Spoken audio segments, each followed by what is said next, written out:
Climat. Le carbone de l'air réchauffe le climat. La pression immobilière sur les espaces agricoles et naturels aggrave le réchauffement climatique. Ville. Chaque ville peut-elle croître en intramuros, en verticalité, mais plus jamais sur les champs et les forêts. Chaque ville peut-elle être végétalisée.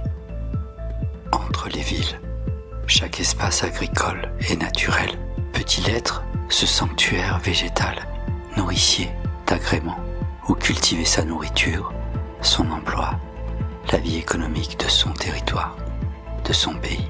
Ce sanctuaire végétal, ce puits de carbone naturel de l'air, cette poche de résistance face au réchauffement climatique. Immigration.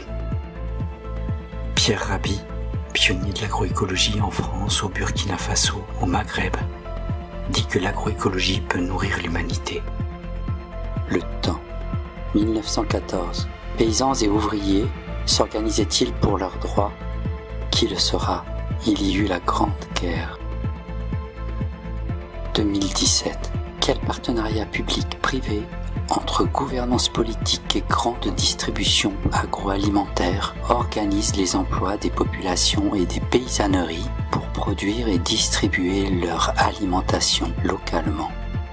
Quelle localité porte sa responsabilité d'organiser son activité agroécologique sur tout son territoire disponible et aussi sa solidarité entre les territoires à échelle de son pays? Quel peuple, en sa gouvernance économique et politique, organise sa part de l'urgence agroécologique, nourricière, sociétale, écologiste, à échelle de son territoire? Qui, selon sa force, tisse sa part de ce lien de paix et d'organisation des sociétés porté par le développement territorial de l'agroécologie, en sa capacité à répondre aux nécessités vitales d'économie, d'activité, d'écologie et d'alimentation des populations? Où est-elle, cette gouvernance politique, scientifique, technique, économique, financière des peuples qui sacralise l'activité agroécologique et son avant-lieu d'être, c'est-à-dire ce patrimoine foncier, agricole et naturel, soumis à leur responsabilité? Quel espoir sincère pour l'intérêt général peut se dire où l'opinion le rejette? Dystopie. John Fitzgerald Kennedy déclara: à vouloir éviter les révolutions pacifiques, on rend inévitables les révolutions violentes. Que l'agroécologie sauva le monde ou que le climat l'emporta? Quelle raison blessa gravement en manifestation de 2012 à 2017 et tua Rémi Fraisse à la ZAD de Sivens?